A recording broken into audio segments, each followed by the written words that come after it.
భలే భలే మాట బంగారు మాట బైబిలు మాట యేసు మాట భలే భలే మాట బంగారు మాట బైబిలు మాట యేసు మాట నా జీవితాన నీ జీవితాన మరువనే మాట యేసు మాట నా జీవితాన నీ జీవితాన మరువనే మాట యేసు మాట భలే భలే మాట బంగారు మాట బైబిలు మాట యేసు మాట భలే భలే మాట బంగారు మాట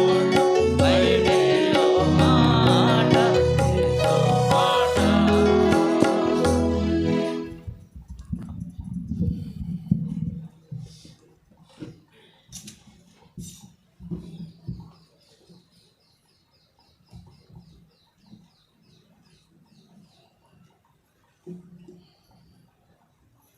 Thank you once again for the opportunity. ఈ అవకాశం ఇచ్చినందుకు మరొకసారి మీకు వందనములు. Thank the Lord for also giving me the opportunity. Don't know when this will happen again. మరొకసారి మీ దగ్గర నిలబడడానికి దేవుడు ఇచ్చిన అవకాశాన్ని బట్టి వందనములు. And I'm not sure when it will happen, when this opportunity will come back to me again. మళ్ళీ ఈ అవకాశం మళ్ళీ ఎప్పుడు వస్తుందో నాకు తెలియదు. Yeah, God willing, we, our family, Josh, Sujana, I and Harika, we're going back to New Zealand on the 28th of January. ప్రభుత్వమైతే ఈ నెల 28వ తేదీన నేను కుటుంబంతో కలిసి తిరిగి మా దేశం న్యూజిలాండ్కి వెళ్ళనైనాం. We're leaving on the 28th of January. ఈ నెల 28వ తేదీ మేము ఈ దేశాన్ని వదిలిపెట్టి మా దేశానికి వెళ్ళిపోవాలి. Sorry. After we reach New Zealand, we have to stay in quarantine for 10 days. మేము అక్కడికి వెళ్ళిన తర్వాత కూడా ఈ క్వారంటైన్ అని ఒక 10 రోజులు మేము ఒంటరిగా ఉండాలి. 10 days. 10 రోజులు ఉండాలి. ఒంటరిగా క్వారంటైన్లో ఉండాలి ఫ్యామిలీ అంతా. So please pray for our travel, that the Lord might give us journey mercies. It's a long flight, 26 hours. దాదాపు మాకు ప్రార్థించండి. చాలా సుదీర్ఘమైన ప్రయాణం, దాదాపుగా 26 గంటలు మేము ప్రయాణం చేయాల్సి ఉంటుంది. So thank the Lord for this opportunity. Thank you. ఈ అవకాశానికే ప్రభువుకు వందనములు. For our meditation, before we look into the word of the Lord, I enjoyed the worship service. ఈ వాక్యం వినకముందు నేను ఆరాధనలు ఎంతో అనుభవించాను. It was very good experience. చాలా గొప్ప అనుభవం కలిగి ఉంటూ వచ్చినాను. It is only in our fellowship that we have this opportunity to worship the Lord. ప్రభువును ఆరాధించడము అనేటువంటిది బహిరంగంగా వ్యక్తిగతంగా మన సహవాసంలోని ఆధిక్యత ఉంది. So please don't leave this fellowship. You'll never get this anywhere. ఈ సహవాసాన్ని ఎప్పుడు కూడా వదిలిపెట్టి వెళ్ళొద్దండి. The worship and the table is something very special and specific opportunity for our fellowship. మన సహవాసంలోనే ఆరాధన బల్ల అనేటువంటిది చాలా ప్రత్యేకమైనదిగా ప్రతి ఆదివారం కలిగి ఉంటాం. I've seen many churches have lots of people, thousands of people. చాలా సంఘాలు చూశాను, వందల వేల మంది ప్రజలు ఉంటారు. Lots of cars, lots of people inviting you inside. కార్లలో వస్తుంటారు, వాళ్ళని ఆహ్వానించే వాళ్ళు గౌరవించేటువంటి వాళ్ళు ఉంటారు. They're called ushers.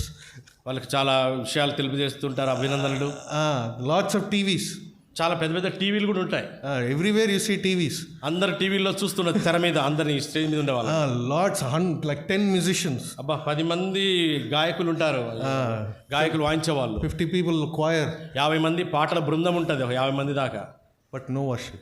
అయితే ఆరాధన ఉండదండి. So this is a great privilege, the most. If somebody asks you what is the best thing you've done in your life, you must be able to say, I worship the living God.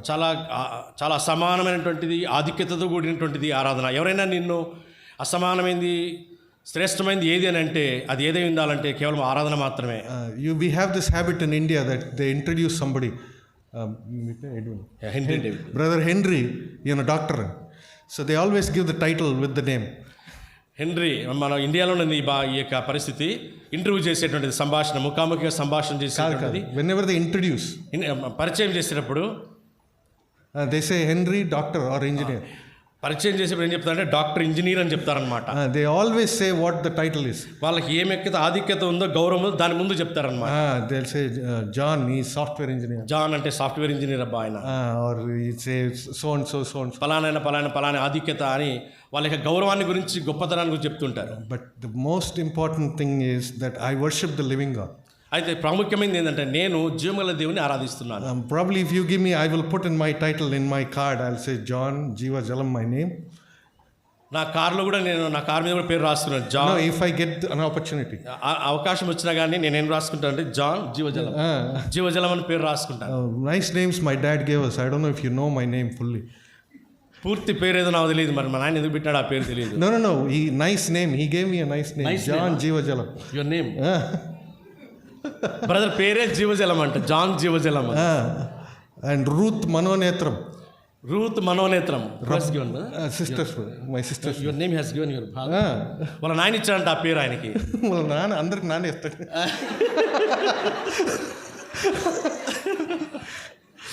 అంటే మంచి పేర్లు ఇచ్చాడు. మంచి పేరు ఇచ్చాడు. ఆ పేరు కింద worshipper of the living God Jesus Christ అని రాసుకుంటాను. నేను దాని పేరు కింద ఏం రాస్తుంటాను, జీవం గల దేవుని యొక్క ఆరాధికుడిని నేను రాసుకుంటాను. Not software engineer, MBBS, BTech, BA, even BA they put. Even BTech, MTech ఏ కూడా రాయండి నేను. They even put BA. It's nothing. BA is nothing. BA is nothing. ఏం లేదు దాంట్లో. But yeah, so that's the privilege, greatest privilege to worship the Lord among his people. దేవుని ప్రజల మధ్యలో ఆరాధించడం గొప్ప ఆధిక్యతగా ఉంది. So for this morning's meditation, before we take part in the table, ప్రభు బలిలో పాలు పొందక ముందు let's turn to Joel chapter 3. యోవేలు గ్రంథము 3వ అధ్యాయం. హోషేయ తర్వాత ఉంటుంది దానియేలు, హోషేయ, యోవేలు. పేజ్ నంబర్ తెలుగులో 753. Some of your Bibles are stuck because you didn't open it there. ఎందుకంటే దాన్ని ఎప్పుడు ఓపెన్ చేసినా కానీ బైబిల్ అది అతకపోయి ఉంటాయి చూడండి పత్రాలు. So maybe.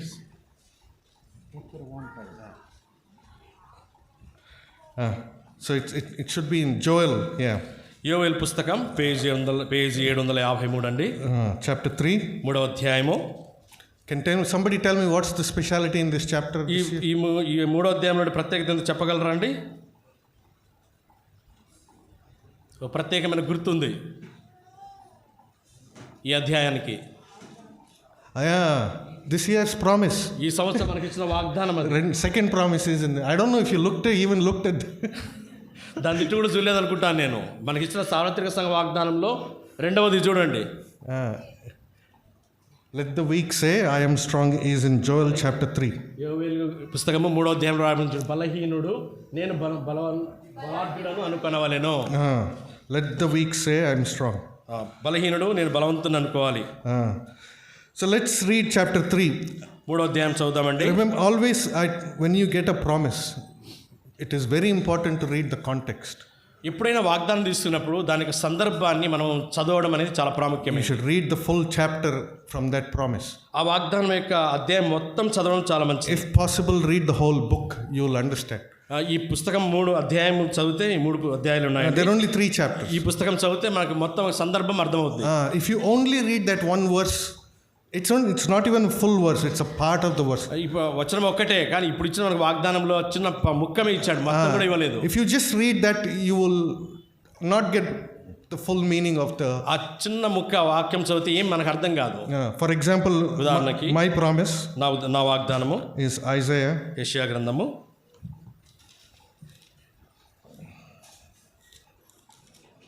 Isaiah chapter 48. 48వ అధ్యాయం అండి, యెషయా గ్రంథం. Isaiah chapter 48, it is in verse 18. 48:18 అండి. My promise is just a part of that verse. I'll read that. Your peace would have been like a river. That is my promise. ఈ బ్రదర్కి ఇచ్చినటువంటి వాగ్దానం 48:18లో చివరి వాక్యం, నీ నీతి సముద్ర తరంగము వలె ఉండును. Your peace would have been like a river. నీ క్షేమము నది వలెను, నీ నీతి సముద్ర తరంగం వలన ఉండును. నీ క్షేమము నది వలె. Yes.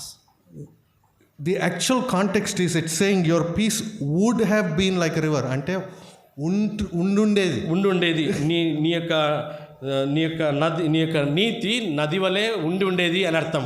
So I didn't understand. So I read this whole verse. ఈ వచనం అంతా చదివినప్పుడు, if you read the whole verse, it says, ఈ వచనం అంతా చదివినప్పుడు, if only you had paid attention to my commandment. నీవు నా ఆజ్ఞను ఆలకించిన ఎడలా, ఆలకించిన ఎడల అనుంది. ఆలకింపవలనని నేను ఎంతో కోరుచున్నాను. ఆలకించిన ఎడలా, it's not captured in Telugu properly. In English it says, if only you had obeyed my commandments.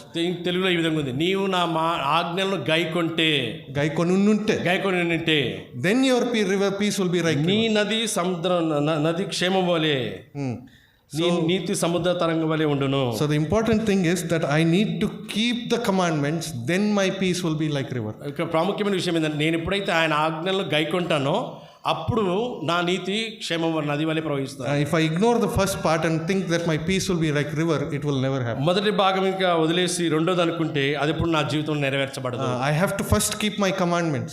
First keep his commandments. మొట్టమొదటిగా నేను ఆయన ఆజ్ఞలను ఆలకించాలి, గైకొనాలి. Only then I will have peace like a river. అప్పుడు మాత్రమే నేను నీ యొక్క క్షేమం నది వలె ప్రవహింపజేస్తాను. So I would recommend all of you would have got a promise. Everyone picked up a promise. మీరందరూ కూడా వాగ్దానాలు తీసుకున్నారు. I told you this on 31st night also. There will be a command in the chapter or in the next verse. ఆ వాక్యంలో ఎప్పుడు మనం చూసిన 31వ తేదీ రాత్రి కూడా నేను చెప్పాను, వాగ్దానానికి ముందు ఆజ్ఞలు ఉంటాయి. Only if you keep the commandments is when the promise will come.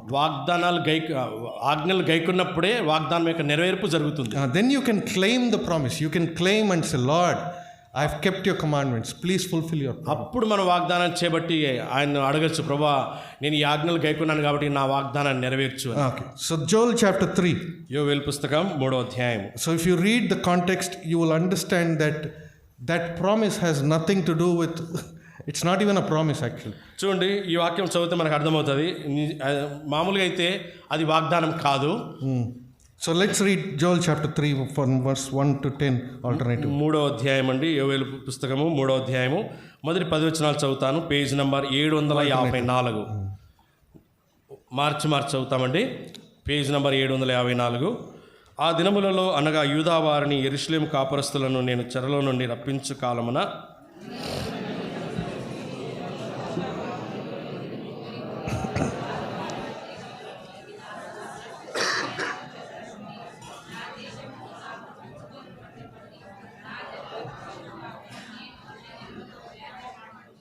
వారు నా జనుల మీద చీట్లు వేసి వేశ్యకు బదులుగా ఒక బాలుని ఇచ్చి ద్రాక్షారసము కొనుటకై ఒక చిన్నదాన్ని ఇచ్చి త్రాగుచూ వచ్చిరి కదా.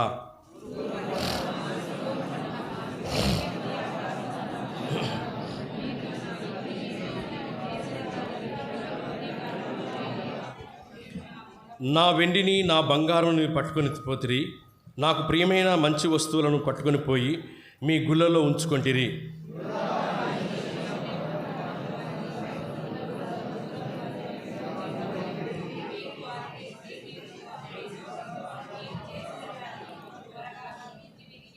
ఇదిగో మీరు చేసిన దాన్ని మీ నెత్తి మీదికి రాజేయుదును. మీరు వారిని అమ్మి పంపివేసిన ఆయా స్థలంలో నుండి నేను వారిని రప్పింతును.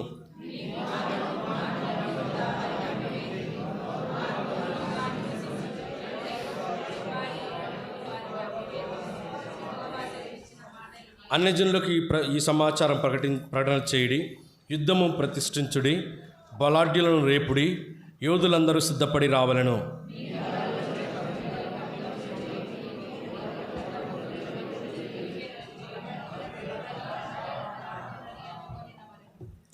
Let's pray. A loving and living Heavenly Father, we once again come into your presence in the name of our Lord Jesus Christ. ప్రేమల తండ్రి ప్రభువైన యేసుక్రీస్తు వారి నామమున మరొకసారి మీ పాసన్నికి వస్తున్నాం. We thank you for this opportunity to read your word and meditate on your word. ప్రభువా, మీ వాక్యం చదవడానికి ధ్యానించడానికి మీరు ఇచ్చిన సమయాన్ని బట్టి మీకు స్తోత్రములు. Lord, as we meditate on it and Lord examine ourselves before we take part in the table, pray that you speak to us. ప్రభు వల్ల పాల్పొందే ముందు మీరు మాతో మాట్లాడి వాక్య ప్రకారం ప్రవర్తించి బల్లో చేయనట్లు సహాయం చేయండి. Lord, as we read from Joel chapter 3 and Lord verse 10, the promise that we have got for the year, pray that you speak to us through this word. ప్రభువా, మాకు ఇచ్చిన వాక్య భాగం ఈ సంవత్సరం వాగ్దానం యోవేలు 3:10 ధ్యానించి ఆ ప్రకారం బలలో పాల్పొందడానికి కృప అనుగ్రహించండి. Lord, keep us from all distractions and pray that you would help us to, Lord, concentrate only on your word. అడ్డు ఆటంకాలను తొలగించి కేవలం ఈ వాక్యం మీద నీ కేంద్రీకరించలాగున మా గమనములు మీ వైపు తిప్పవలసిందిగా ప్రార్థిస్తున్నాం. Lord, I'm unworthy, Lord, and I don't deserve to teach your word, but thank you for the opportunity. Please hide me behind your cross. ప్రభువా, మీ వాక్యం ప్రకటించడానికి, బోధించడానికి, నిలబడడానికి నేను యోగ్యుని కాదు. అయినప్పటికీ మీ చాటున నేను మరుగు చేయము.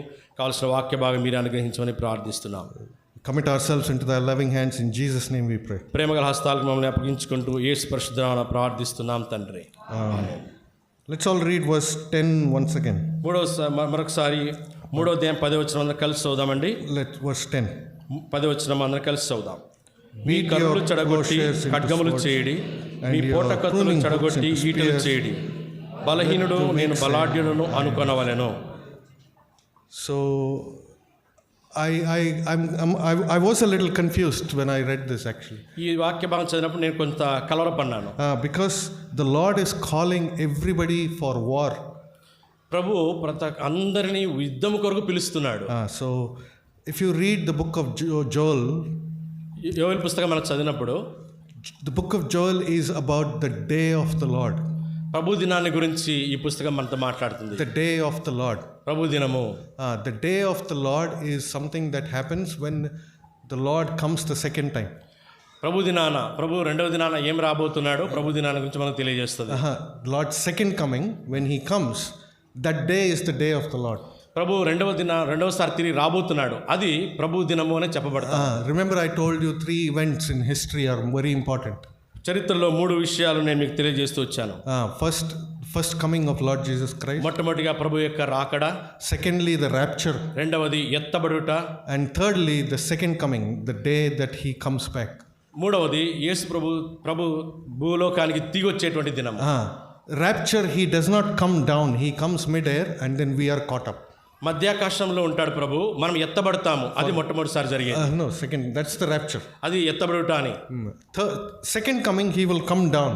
రెండవ రాకడలో రెండవసారి ఆయన వచ్చేది భూమి మీదకి వస్తాడు. That will happen exactly 7 years after rapture. అది ఎప్పుడు జరుగుతుందంటే ఎత్తబడిన తర్వాత ఖచ్చితంగా 7 సంవత్సరాల తర్వాత. To the day, exact 7 years after rapture. 7 సంవత్సరాల తర్వాత ఎత్తబడుట అనేటువంటి దినము చెప్పబడుతుంది. ఎత్తబడిన తర్వాత 7 years. ఎత్తబడిన తర్వాత జరిగేటువంటిది. 7 years, remember that. 7 సంవత్సరాలు ఎత్తబడిన తర్వాత 7 సంవత్సరాలు చెప్పబడతాం. That day the Lord will, that day is what Joel is talking about. ఆ దినాన్ని గురించి యోవేలు ఇక్కడ మాట్లాడుతున్నాడు. All 3 chapters is about that day. ఆ 3 అధ్యాయాలు కూడా ఆ దినాన్ని గురించి మాత్రమే మాట్లాడుతూ ఉన్నాడు. So it's 5 times Joel writes the day of the Lord. 5 సార్లు ఆ దినము ప్రభు దినం అనే మాట మనకు కనబడుతుంది. Verse 1, chapter 1 verse 15. 1వ అధ్యాయం 15వ వచనము యెహోవా దినము. Chapter 2 verse 1. 2వ అధ్యాయము 1వ వచనము యెహోవా దినము వచ్చుచున్నదనియు. Chapter 2 verse 11. 2:11 అండి. యెహోవా దినము బహు భయంకరము. Chapter 2 verse 31. 2:31 వచనమండి. యెహోవా ఆ మహాదినము రాకముందు. Chapter 3 verse 14. 3:14 అండి. 3:14 యెహోవా దినము వచ్చే ఉన్నది. So 5 times Joel talks about the day of the Lord. దేవుని దినాన్ని గురించి యోవేలు 5 సార్లు మాట్లాడుతున్నాడు ఇక్కడ. After in Revelation there's a lot written about the second coming and what happens after the second coming. ప్రత్యక్షతలో రెండవసారి ఆయన భూమి మీదకి వచ్చిన తర్వాత ఏం జరగబోతుందో చెప్తున్నాడు. No, in Revelation a lot is written about that. ప్రకటన గ్రంథంలో ఈ విషయాల గురించి ఎక్కువ రాయబడింది. After Revelation Joel writes about that day. ప్రకటన గ్రంథం తర్వాత ఆ దినాన్ని గురించి యోవేలు రాస్తున్నాడు. There's a lot written about that day in Revelation and in Joel. యోవేలు పుస్తకానికి ప్రకటన గ్రంథానికి యోవేలు పుస్తకానికి చాలా దగ్గర సంబంధం ఉంది. They all talk about the last day, what happens on the last day. చివరి దినాన ఏం జరుగుతుందో ఈ 2 అధ్యాయాల్లో ఈ 2 పుస్తకాల్లో ఒకే పోలికలు కలిగి ఉన్నారు. So if you when you get a chance, please read the whole book. It's very interesting. యోవేలు పుస్తకం మొత్తం చదవండి, చాలా ఆసక్తికరమైన పుస్తకం ఇది. So this verse 10, chapter 3 verse 10, 3వ అధ్యాయం 10వ వచనము is actually where the Lord is calling everyone for war. యుద్ధానికి ప్రభు అందరిని పిలిచేటువంటి సందర్భం ఇది. So Joel says on that day everyone is going to go for war against the Lord. యోవేలు చెప్తున్నాడు ఆ దినాన యెహోవాతో పాటు అందరూ యుద్ధం చేయడానికి వెళ్ళాలి. They go to war against the Lord. వీళ్ళు దేవునికి విరోధంగా యుద్ధం చేయడానికి వెళ్తున్నారు. Everybody, all countries, అన్ని దేశాలు they all go to war against Jesus Christ when he comes. ఒక దినాన ఈ దేశాలన్నీ కూడా యేసు ప్రభువుకు విరోధంగా యుద్ధం చేయబోతున్నాయి. And that's what the Lord is saying in verse 10. ఆ సందర్భాన్ని యోబేలు ఇక్కడ ప్రస్తావిస్తున్నాడు. In verse 10, that's what he is saying. అది యోబేలు పుస్తకం 3:10 యొక్క అర్థం అదే ఉన్నది. Beat your plowshares into swords and your pruning hooks into spears. మీ కర్రులు చెడగొట్టి ఖడ్గములు చేయుడి. So the Lord is actually mocking them. He's saying, he's like, whatever you have, make it into a weapon and come against me. Let's see. నీ దగ్గర ఏముందో తీసుకురా, మీ దగ్గర ఏముందో తీసుకున్నాను తినడానికి అడిగినాడు. నా మీదకి తీసుకురండి చూద్దామని, నీ దగ్గర తీసుకురండి చూద్దామని అన్నాడు. And that's what the Lord is saying. ఇక్కడ ప్రభు అదే చెప్తున్నాడు.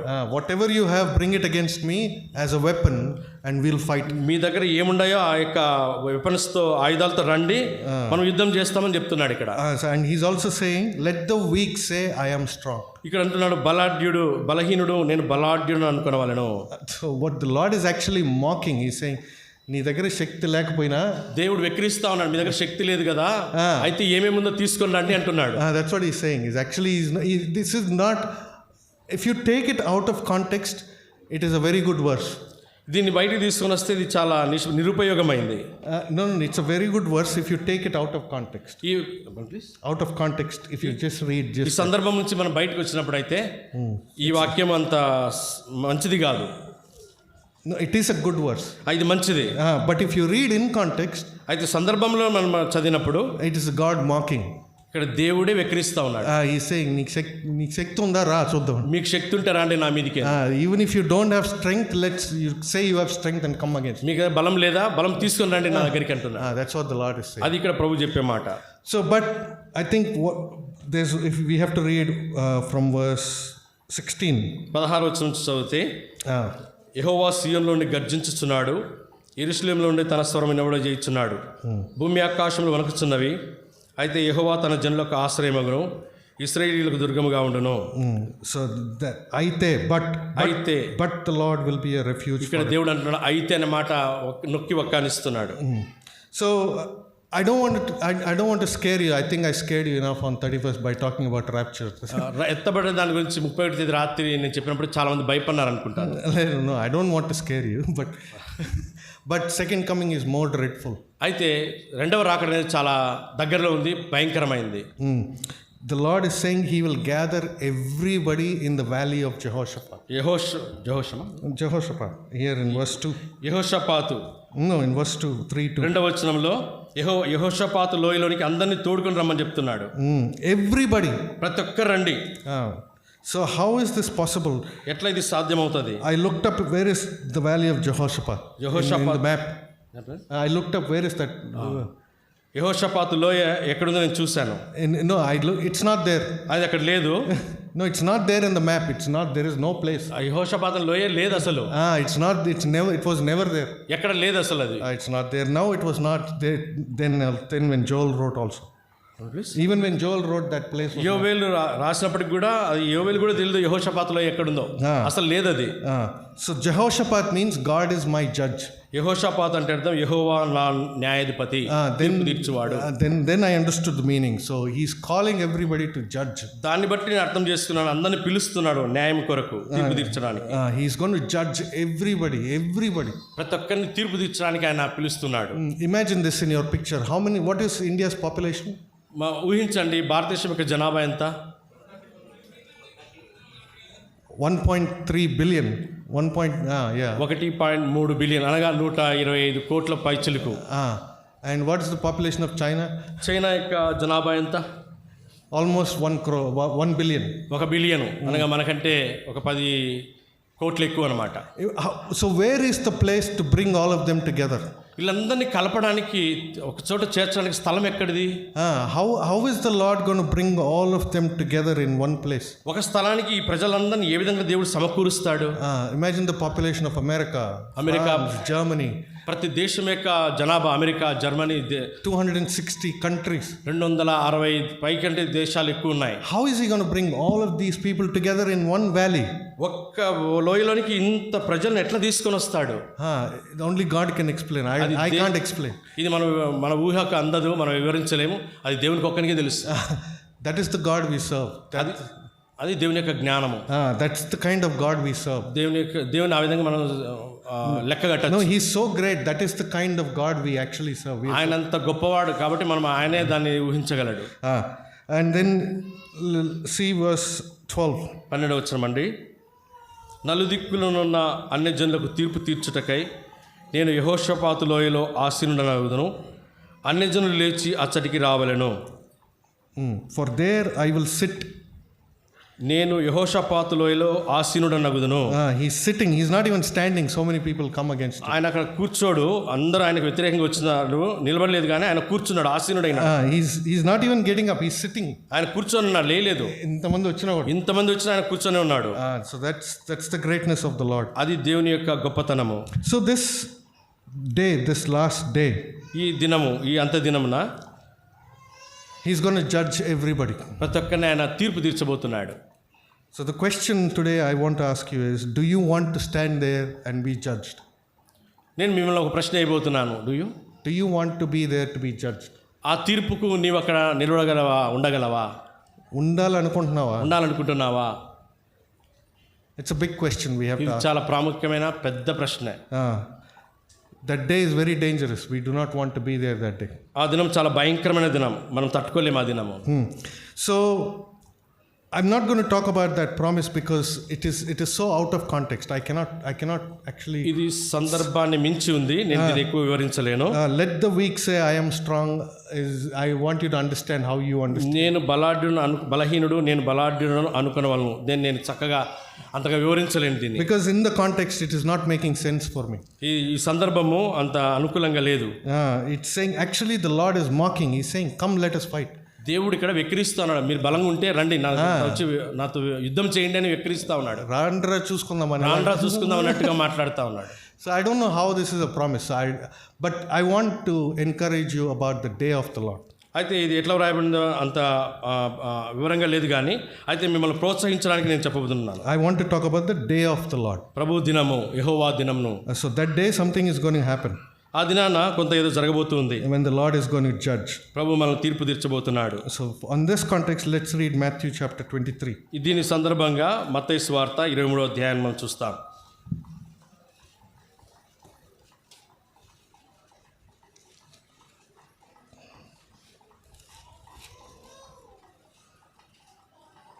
Sorry, Matthew chapter 25.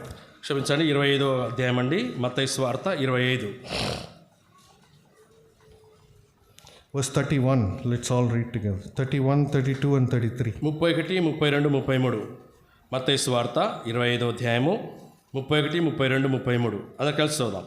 తన మహిమతో మనుష్య కుమారుడును ఆయనతో కూడా సమస్త దూతలు ఆయన తన మహిమగల సింహాసనం మీద ఆసీనుడై అప్పుడు సమస్త జనములు ఆయన యొక్క పోగు చేయబడును. గొల్లవాడు మేకల్లో నుండి గొర్రెలను వేరుపరచినట్లు ఆయన వారిని వేరుపరచును. తన కుడివైపున గొర్రెలను ఎడమవైపున మేకలను నిలవబెట్టును. Put the sheep on his right and the goats on his. This is what the Lord is going to do on the Lord's day. ప్రభు దినాన, యెహోవా దినాన ఏం చేయబోతున్నాడు అనేది ఇక్కడ వ్రాయబడింది. Joel is warning us about the Lord's day. యెహోవా దినాన్ని గురించి యోవేలు మనకు హెచ్చరిక చేస్తున్నాడు. And Jesus is telling us what will happen on the last day. ఆ దినాన ఏం జరుగుతుందో ప్రభు కూడా దాన్ని మనకు చెప్తున్నాడు. Before he said this, he gave a small parable. ఇక్కడ దీనికి ముందు దేవుడు ఒక ఉపమానం చెప్పాడు, చిన్న ఉపమానం. He said there are a master. We won't read that. I'll give you summary of దాన్ని మనం చదవగానే కేవలం వివరిస్తాను నేను. So there was a master and he had 3 servants. ఒక యజమానునికి 3 దాసులు ఉన్నారు. And for the first servant he gave 5 bags of gold. ఒక మొట్టమొదటి దాసునికి దాదాపుగా 5 bags of gold. 5 సంచుల బంగారు ఇచ్చాడు. Second servant he gave 2 bags of gold. రెండో దాసునికి 2 సంచుల బంగారు ఇచ్చాడు. The third servant he gave 1 bag of gold. మూడో దాసునికి కేవలం ఒక బస్తా మాత్రమే బంగారు ఇచ్చాడు.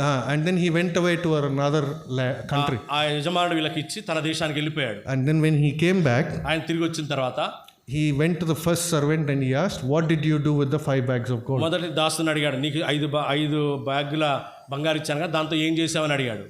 So the first servant said, I doubled it, I made 10 bags of gold. అయ్యా నీ ఇచ్చిన 5కు నేను మళ్ళీ 5 చేశాను అనగా మొత్తంగా 10 చేశాను, రెట్టింపు చేశాను చెప్పాడు. The second servant, he asked, what did you do with the 2 bags of gold? రెండవ దాసునికి 2 బ్యాగులు ఇచ్చాడు. And he said, I also doubled it. అయ్యా నేను కూడా దాన్ని రెట్టింపు చేశాను, I have 4 bags of gold. 4 బ్యాగులు తెచ్చాడు. And the third servant, he said, what did you do with the 1 bag of gold? మూడవ దాసుని దాన్ని పిలిచాడు, నువ్వు నాకు ఒకటి ఇచ్చావు కదా, ఒకటి ఇచ్చాడు. What did you do with the ఏం 1? చేసావు ఒక బ్యాగ్ అన్నాడు. He said, I didn't do anything. నేనేం చేయలేదండి అని చెప్పాడు. It seems he just he dug a hole in the ground and put it in the ground. భూమి తవ్వి దాన్ని పూడ్చిపెట్టాడు ఆ ఒక్క దాసుడు ఒక బ్యాగ్ను. And he took it out and gave it to the master and said, దాన్ని తవ్వి తీసి యజమానికి ఇచ్చాడు. I didn't do anything here. అయ్యా నేనేం చేయలేదో తీసుకొని ఇచ్చాడు. And listen to what the master said. అయితే ఇక్కడ యజమానుడు ఏం చెప్పాడు? 26 verse 26. 26వ వచనంలో, అందుకు అతని యజమానుడు వాని చూచి, సోమరివైన చెడ్డదాసురా, నేను విత్తని చోట కోయివాడను, చల్లని చోట పంట కూర్చుకుని వాడవని నీ వెరుగుదువా? Wicked and lazy servant. సోమరివైన చెడ్డదాసుడా. So today this is the message, because when the Lord comes, he's going to ask account of everything he's given us. ఈ దినాన మన యొక్క వర్తమానం అదే. ప్రభువు రాబోతున్నాడు, ప్రభు వచ్చినప్పుడు మనం లెక్క చెప్పాలా. మన లెక్క మనము ప్రభుకి అప్పగించి ఏ విధంగా అప్పగిస్తాము? We saw in worship message that he's never let us go hungry. మనం ఆరాధన చూసాం, మనం ఇప్పుడు కూడా ఆకలి కొనలేదు, ఆకలి కొనకుండా దేవుడు చేశాడు. He's given us a lot of things. అన్ని విస్తారమైన వస్తువులు ఇచ్చాడు. So I want to talk about 3 things that we waste the most. We waste the most 3 things. 3 విషయాలు మనం ఎక్కువగా వృధా చేస్తున్నాం. And I think we will have to give account of 3 things to the Lord. ఈ 3 విషయాల ప్రభువు మనకు లెక్క చెప్పాలి. First thing, మొట్టమొదటిది our relationships. మన యొక్క సంబంధ బాంధవ్యాలు. The children that he gave you, పిల్లలను మనకి ఇచ్చాడు. the wife that he gave you, భార్యని ఇచ్చాడు. the husband that he gave you, భర్తని ఇచ్చాడు. the parents that he gave you. తల్లిదండ్రులు కూడా ఇచ్చాడు. So he's going to ask you, I gave you 3 children or 1 child, or I gave you a wife, all these gifts. ఈ 3 పిల్లలు లేదా వీళ్ళందరినీ నీకు బహుమానంగా నేను ఇచ్చాను. I gave your wife as a gift. నీకు భార్య కూడా ఇచ్చాను. I gave your parents as a gift. బహుమానంగా తల్లిదండ్రులు కూడా ఇచ్చాను. What did you do with them? వాళ్ళతో నువ్వేం చేశావు? If they are not saved, it is your responsibility. వాళ్ళు రక్షించబడకపోతే వారి బాధ్యత నీదే. If your children are not saved, it is your responsibility. The Lord is going to ask you. పిల్లలు రక్షించబడకపోతే ప్రభు నిన్ను అడగబోతున్నాడు. If they are not saved, he is going to say, you wicked and lazy servant. అట్లాంటి వాళ్ళనే ప్రభు అంటున్నాడు, నువ్వు సోమరివైన చెడ్డ దాసుడా అని. 2 words, wicked and lazy. 2 పదాలు ఇక్కడ ఉంటున్నాడు, సోమరి చెడ్డ దాసుడు. Do you want to hear those words from the Lord? ప్రభు దగ్గర నుంచి ఈ పదాలు వినాలని కోరుతున్నావా? It is very dangerous. చాలా ప్రమాదభరితమైనది. If your wife or if your husband is not saved, he is going to ask you. నీ భార్య కానీ నీ భర్త కానీ రక్షించబడకపోతే ప్రభు నిన్ను ఈ ప్రశ్న అడగబోతున్నాడు. So the first thing that we waste or we take for granted is our relationships. మొట్టమొదటిగా ఆయన అడిగేది మనకిచ్చే సంబంధాన్ని గురించి, బాంధవ్యాల గురించి మన లెక్క జవాబుదారితనం అడగబోతున్నాడు. Secondly, రెండవది, he's going to ask you about the time. సమయాన్ని గురించి, కాలాన్ని గురించి అడుగుతాడు. He will ask, how many days did you live on this earth? భూమి మీద నువ్వు ఎంత కాలము, ఎన్ని రోజులు జీవించినావు? You know, in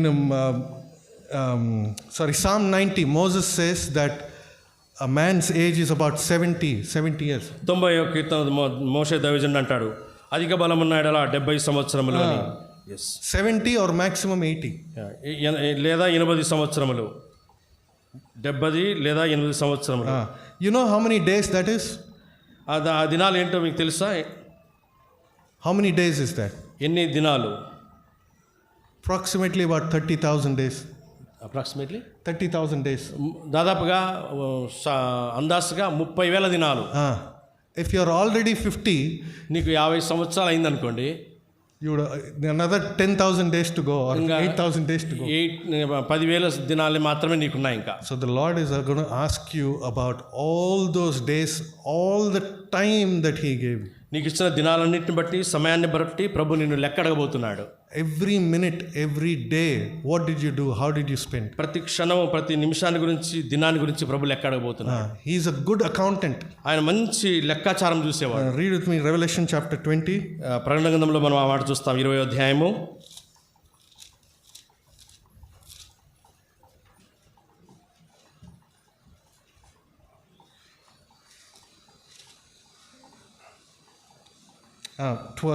verse 12. 12 వచ్చినమండి, ప్రకటన 20:12. మరియు గొప్పవారేమి కొద్దివారేమి మృతులైన వారందరూ ఆ సింహాసనం ఎదుట నిలబడి ఉండట చూచితిని. అప్పుడు గ్రంథములు విప్పబడెను, మరియు జీవగ్రంథమును వేరొక గ్రంథము విప్పబడెను. ఆ గ్రంథముల యందు వ్రాయబడి ఉన్న వాటిని బట్టి తమ క్రియల చొప్పున మృతులు తీర్పు పొందిరి. సముద్రం తనలో ఉన్న మృతులను అప్పగించెను, మరణమును పాతాళ లోకమును వాటి వశమునున్న మృతులను అప్పగించెను. వారిలో ప్రతివాడు తన క్రియల చొప్పున తీర్పు పొందెను. Read the first part. A book and the dead, and I saw the dead, great and small, for all standing, dead, great and small. గొప్పవారేమి ధనికులేమి చిన్నవారేమి కొద్దివారేమి అందరూ, Everybody, every single person. ప్రతి వ్యక్తిగతమైన ప్రతి వ్యక్తి. God has written everything that you do in the book. గ్రంథంలో ప్రభు రాశాడు ప్రతిదీ, ప్రతి ఒక్కరిని గురించి. Can you believe that? I mean, we don't even maintain a dairy. I don't even have a dairy. మనం డైరీ రాసుకోము, కానీ ప్రభు ఇక్కడ రాశాడు. ఇది No, నమ్ముతున్నా. I don't even maintain a dairy. నేను డైరీనే మెయింటైన్ చేయడం లేదు అసలు. I can't even keep track of what I did నా yesterday. వ్యక్తిగతమైనటువంటి విషయాల గురించి నేను డైరీని మెయింటైన్ చేయడం లేదు. I don't remember what I did yesterday. నిన్న ఏం చేశాను నాకు ఈరోజు గుర్తులేదు. What I did last month, I absolutely don't remember. గత మాసంలో ఏం చేసినా అసలు నిజంగానే గుర్తులేదు. But the Lord has recorded every single thing that you did or you said. నువ్వు పలికిన ప్రతి మాట, చేసిన ప్రతి మాటను, క్రియను బట్టి ప్రభు లెక్కించి రాసి పెట్టాడు. He's writing every day. ప్రతిదినం ఆయన రాస్తూ ఉన్నాడు. He's writing everything. ప్రతిదీ రాస్తున్నాడు ఆయన ప్రతిరోజు. Sometimes we proudly say, I don't lie. Lie. నేను అనేసార్లు చెప్తుంటాం గర్వంగా, నేను అబద్ధమే ఆడనండి అని. Not me. We say we don't lie. మనం చెప్తుంటాం ఆ విధంగా, We don't lie. మేము అబద్ధమే ఆడమండి అని. When we sing, పాట పాడినప్పుడు, if we don't mean it, ఆ పదం అర్థం లేకుండా, all to Jesus I surrender, there is a song. నేను సమస్తమును ప్రభుకు అర్పించుకుంటున్నాను అనే పాట ఉంది. We sing it, అది మనం పాడతాం, but we don't keep it. దాన్ని మనం అనుసరించాము. That means you're lying. అదే అబద్ధం అంటే. మాట్లాడి అబద్ధం చెప్తేనే అబద్ధం కాదు, పాట పాడి అబద్ధం చెప్పినా కూడా అబద్ధమే. పాట ద్వారా కూడా అబద్ధం చెప్తాం. When we sing very casually, as if we అజాగ్రత్తగా నిర్లక్ష్యంగా పదాలు ఉపయోగిస్తుంటాం. we sing, మనం పాడుతుంటాం, అది కూడా అబద్ధమే. అది కూడా అబద్ధమే. So be very careful when you sing also. మనం పాట పాడేటప్పుడు కూడా చాలా జాగ్రత్తగా పాడాలా. The Lord is writing. ప్రభు రాస్తున్నాడు. My wife, she has a small dairy. సహోదరి సత్యమణి గారికి చిన్న పుస్తకం ఉంది. She writes down every time we fight. Date. ఎన్నిసార్లు గొడవ పడినప్పుడల్లా రాస్తూ ఉంటుందంట. She writes down the date and time when we fought. Time, తారీఖున కొట్లాడినటువంటి సందర్భం రాస్తుందంట. So she's got this big book. ఇప్పుడు ఆమె దగ్గర ఇంత బుక్ ఉందంట. 21 years of marriage. 21 సంవత్సరాల సహోదరి వివాహం. She very regularly writes. రెగ్యులర్గా డైరీ రాస్తుంది, టీచింగ్ డైరీ లాగా. So there are two things that happen when we fight.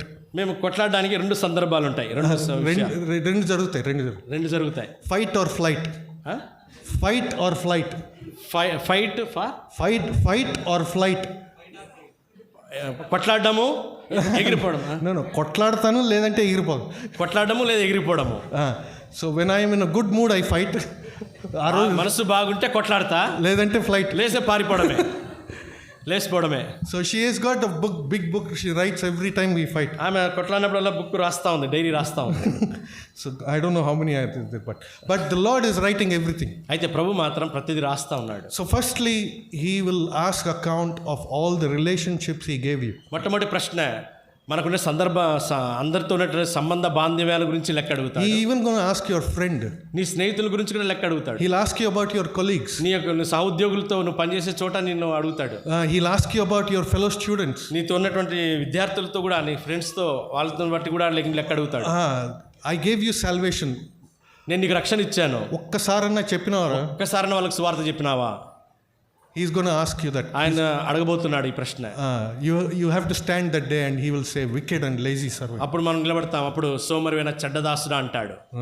Be careful. And secondly, he's going to ask you about the time that he gave you. రెండవది, నీకు ఇచ్చిన సమయాన్ని, కాలాన్ని బట్టి లెక్క అడుగుతాడు. Be very careful with how you spend your time, where you spend your time, how you spend your days. సమయాన్ని ఎట్లా గడుపుతున్నావు, ఎట్లా దాన్ని వినియోగించుకుంటున్నావు, ఎట్లా వృధా చేస్తున్నావు, అన్ని కూడా ప్రభు లెక్క అడుగుతాడు. What do you do first thing in the morning? ఉదయకాలం లేస్తూనే ఏం చేస్తున్నావు? A lot of people talk about giving 1/10 of your money into the box. చాలామంది దశం భాగాన్ని గురించి మాట్లాడతారు. 1/10 is not about money. $1/10 దశభాగం అనేది డబ్బు కాదు, your time. సమయాన్ని కూడా 10 ఇవ్వాలి. How many hours in a day? రోజుకి ఎన్ని గంటలండి? 24 hours. 24 గంటలు. 1/10 is how much? 10 అంటే ఎంత అండి? 2 hours into 40 minutes. 2 గంటల 40 నిమిషాలు. 1/10. అది 10 అంటే. That's more important. That is, the Lord will value that 1/10 more than your salary 1/10. నీవిచ్చే డబ్బు కంటే కూడా నీ కాలం యొక్క 10 గురించి ప్రభు ఎక్కువ పట్టింపు కలిగి ఉన్నాడు. Be very careful. First, జాగ్రత్తగా ఉన్నాడు. this is my habit. My first 1 hour is for the Lord. As soon as I wake up. నేను లేచిన వెంటనే నాకుండే అలవాటు మొట్టమొదటి గంట ప్రభుకి నేను ఇస్తాను. First 1 hour. మొట్టమొదటి ప్రాథమికమైనటువంటి ప్రథమ Make it a habit. The Lord will bless you. దాన్ని మీరు అలవాటు చేసుకోండి, ప్రభు నిన్ను ఆశీర్వదిస్తాడు. You honor the Lord will honor you. నువ్వు ప్రభుని గణపరిస్తే ప్రభు నిన్ను గణపరుస్తాడు. So be very careful about how you use your time, because the Lord is going to ask account. ప్రభు నిన్ను లెక్కడబోతున్న సమయాన్ని గురించి, కాబట్టి దాని విషయమే జాగ్రత్తగా ఉండండి. Thirdly, మూడవది, He's going to ask you about all the talents and all the money He's given you. నీకు ఇచ్చిన తలాంతులు, ద్రవ్యాన్ని గురించి ప్రభు లెక్కడు. Material things. నీకు ఇచ్చిన వస్తు సముదాయాన్ని గురించి. It's not very important, but be careful with how you use your money. అది అంత ప్రాముఖ్యమైనది కాదు, కానీ దాన్ని ఎట్లా ఉపయోగిస్తున్నావు అనేది చాలా ప్రాముఖ్యం. How much of value do you put on money? డబ్బుకు నువ్వు ఎంత విలువ ఇస్తున్నావు? I think we all know how much money is there in our bank account. మన బ్యాంక్ అకౌంట్లో ఎంత ఉందో మనకందరికీ మన లెక్కాచారం తెలుసు. మనకు We all know, right? మనకందరికీ తెలుసు. If you don't know, that means you're too rich. అది చెప్పలేదంటే అంత ఎక్కువ ఐశ్వర్యవంతుడు అని అర్థం. We all know how much is there in our ఎంత bank. బ్యాంక్ బ్యాలెన్స్ ఉందో మనకు తెలుసు. But do you all know how much and where you spend that money? Do you know where you spend that money? ఆ డబ్బుని ఎక్కడ ఖర్చు పెట్టబోతున్నావు నీకు తెలుసా? ఎక్కడ ఖర్చు పెట్టావని తెలుసా? ఎక్కడ ఖర్చు పెట్టావని తెలుసా? If you have lived 70 years, ఒకవేళ 70 సంవత్సరాలు జీవిస్తే, you work up until you're 60. ఒకవేళ 60 సంవత్సరాలు, You work till you're 60. ఒకవేళ 60 ఏళ్ళ వరకు నువ్వు పని చేస్తే, You started work when you're probably 22. 22 సంవత్సరాల క్రితం ఒకవేళ నీ జీవితాన్ని ప్రారంభించింటే ఉద్యోగంలో, So that is what, 38 years. 38 సంవత్సరాలు. 38 years of salary of money. Do you know where you have spent? 38 సంవత్సరాల జీతాన్ని నువ్వు ఎక్కడ ఖర్చు పెట్టావో నీకు తెలుసా? The Lord knows. అయితే ప్రభువుకు తెలుసు. Every penny, every rupee, every paisa where you spent, the Lord has given, He's got account. ప్రతి పైసా, ప్రతి రూపాయి, ప్రతి డబ్బును గురించి ప్రభు దగ్గర లెక్కాచారము రాస్తున్నాడు ఆయన. He will ask you. అడుగుతాడు. Finally, చివరిగా He's going to ask you what you did for the church, for the bride. సంఘానికి, పెళ్లి కుమార్తెకు నువ్వు ఏం చేశావు? How did you work for the extension of the kingdom or of the church? సంఘము లేదా రాజ్యం యొక్క వ్యాప్తి కొరకు నువ్వు ఎంత మటుకు ప్రయాసపడినావు? What was your contribution towards the kingdom of the Lord? దేవుని యొక్క రాజ్యం ఉన్నటువంటి నీ యొక్క భాగస్వామ్యము ఏమై ఉంది? Many of us just come to church like visitors and go. చాలా మంది సంఘానికి వస్తారు, అతిథుల్లాగా దర్శించి అట్లా వెళ్ళిపోతూ ఉంటారు. The Lord is going to ask you. ప్రభు మిమ్మల్ని అడగబోతున్నాడు. 4 things, remember. 4వది గుర్తుపెట్టుకోండి. 4 things, remember. Relationships. మొట్టమొదటిగా సంబంధ బాంధవ్యము, time, కాలము, టైం, సమయము, the material things that He has given you, money, సముదాయము, డబ్బు, నీకు ఇచ్చినటువంటి వాటిని, and the responsibility in the house of God, in the church, సంఘములో నీకు ఇచ్చిన బాధ్యత towards His bride. తన పెళ్లి కుమార్తె పక్షాన What did you do? ఏం చేశావు? Do you want to be called wicked and lazy servant? ఒకవేళ నీవు సోమరివైన చెడ్డదాసుడా అని పిలిపించుకుంటావా? Or let's see what He said to the first servant. అయితే మొట్టమొదటి దాసునితో ఏమన్నాడు అది కూడా చూద్దాం. చూడండి, Matthew 25. మత్తయి సువార్తకు వెళ్దామండి. 25. 25వ అధ్యాయము 21. 21వ వచనము. అతని యజమానుడు, మత్తయి 25:21 అండి. అతని యజమానుడు, భల నమ్మకమైన మంచి దాసురా, నీవు కొంచెంలో నమ్మకముగా ఉంటివి, నిన్ను అనేకమైన వాటి మీద నియమించదను, నీ యజమానుడి సంతోషంలో పాలు పొందుమని అతనితో చెప్పాను. This is what we all want to hear from the Lord. ఇది మనం ప్రభు దగ్గర నుంచి అందరము వినాలని ఆశిస్తున్నాం. Well done, good and faithful servant. భల నమ్మకమైన మంచి దాసుడా. We all crave to be praised by our boss. మనమందరం కూడా పనిచేసే చోట మన అధికారి యొక్క మన్ననలు, అభినందన, పొగడ్తలు పొందాలని కోరుతూ ఉంటాం. We all crave, we try to do like over more than what is required to get praise from our boss. మన యొక్క అధికారి దగ్గర మనం చేసే దానికంటే ఎక్కువగా చేసి ఆయన దగ్గర నుంచి మెప్పు పొందాలని ఆశిస్తూ ఉంటాం. Some of them do work only when the boss comes. అయితే కొందరు అధికారి వచ్చినప్పుడు మాత్రమే పని చేస్తారు, మిగతాప్పుడు చేయరు. I remember my boss said to one of this kind of a person, he said this. ఈ ప్రజలంటే ఇలాంటి కేటగిరీ సంబంధించిన వాళ్ళు నేను పనిచేసే చోట ఉన్నారనమాట. My boss said to him, మా అధికారి చెప్తుంటాడు, చూసి పని చేయరా, చూసినప్పుడు పని చేయక. చూసినప్పుడు పని చేయక, చూసినప్పుడు చేయని చెప్పాడు. చూసి పని చేయి, చూసి చెయ్యి, చూసినప్పుడు చేయక. చూసినప్పుడు చేయక. చాలా lot of people only do work when somebody is watching. ఎవరైతే చూస్తున్నారో అప్పుడు మాత్రం పని చేసే వాళ్ళు చాలా మంది ఉంటారు. So we want to hear from the Lord, well done faithful, good and faithful servant. మనం ప్రభు దగ్గర నుంచి ఈ మాట పొందాలి, బలా నమ్మకమైన మంచి దాసుడా అని. You remember he said wicked and lazy. లేక సోమరివైన చెడ్డ దాసుడా. Laziness, the Lord hates laziness. సోమరితనాన్ని దేవుడు అసహించుకుంటాడు. Look at the two words he is using. He is using wickedness and lazy, wicked and lazy. చూడండి ఇక్కడ ప్రభు ఉపయోగించిన మాటలు సోమరి అండ్ సోమరివాడు, రెండోది చెడ్డవాడు. You and I know if we are lazy or where we are lazy, when we are lazy. ఎక్కడ మనము సోమరులము, ఏ సందర్భంలో ఏ టైంలో సోమరులము మనకు బాగా తెలుసు. We know how, తెలుసు when we procrastinate and when we push things out. ఎప్పుడు మనం తోస్తాము, ఇంటిని ఎప్పుడు శుభ్రం చేసుకుంటాము అయిన మనకు తెలుసు మనకు. So this is an opportunity 2022. ఇది అవకాశము 2022. Take away laziness. Don't be lazy. సోమరులుగా ఉండొద్దండి. Because the Lord hates laziness. ఇక్కడ సోమరులను దేవుడు ద్వేషించేవాడు ఉన్నాడు. It's a very, you don't want Jesus to talk to you and say you lazy servant. చూడండి ప్రభు ఇక్కడ మాట్లాడినప్పుడు దాసులతో అన్నాడు సోమరివైన చెడ్డ దాసుడా అని. We don't think laziness is sin, కదా? మనం అనుకుంటాం సోమరితనం అనేది పాపం కాదని. ఒక 1 hour ఎక్కువ పడుకుంటే ఏమో పాపమా, పెద్ద పాపం. పాపమా, 1 గంట ఎక్కువ పండుకుంటే అని అనుకుంటాం. The Lord hates laziness. He thinks it's sin. దేవుడు ద్వేషించేవాడు ఉన్నాడు, దాన్ని పాపముగా పరిగణిస్తున్నాడు. So before we take part in the table today, ప్రభువుల బలిలో మనం పాలు పొందక ముందు let us examine ourselves and ask ourselves, take account. Go home today and write down all the relationships you have. ప్రభుతో మన బలిలో పాలు పొందకుండా మనం పరీక్షించుకుందాం. ఇంటికి వెళ్ళిన తర్వాత పెన్ను తీసుకుని రాస్తాం సంబంధ బాంధవ్యాలు మనకు కలిగి ఉండేది. Write down how many people your relations, how many children. ఎంత మందితో నీకు సంబంధం ఉందో రాయి. Have you, if they are not saved, the Lord is going to ask you. వాళ్ళు రక్షించబడలేదంటే నిన్నే అడుగుతాడు దానికి లెక్కాచారం. Write down the amount of time you have wasted. Write down how many days. ఎంత దినాలు ఉన్నాయి, ఎంత టైం ఉంది, ఎంత వృధా చేస్తున్నావు రాయి అదంతా. For example, think you, how many days per year? 365 days. సంవత్సరానికి ఎన్ని రోజులు అంటే 365 రోజులు. Whatever your age is, multiply that by. దాంతో నీ వయసును లెక్కాచారం కట్టు. And write down how many days you wasted. ఎన్ని దినాలు వృధా చేసినావు రాయి. Write down how much money the Lord has given you. ప్రభు నీకు ఎంత డబ్బు ఇచ్చాడో రాయి. It's very easy calculation. You know what your salary is. You know how much. లెక్కాచారం ఎంత బాగా చేయొచ్చు. నీకు జీతం ఎంత వస్తుంది, ఎంత ఖర్చు పెట్టావు నీకు తెలుసు. Write down that. అదంతా రాయి. And write down all what work, your responsibility in the church of God. నీ దేవుని మందిరంలో నీ బాధ్యత ఎంత అది కూడా రాయి, లెక్కాచారం రాయి. Every day check. ప్రతిదినం దాన్ని లెక్కాచారం చూడు. Because the Lord has the same account. అదే ఎందుకంటే ప్రభు ఈ లెక్కాచారం ఆయన అడగబోతున్నాడు. And he will not be wrong.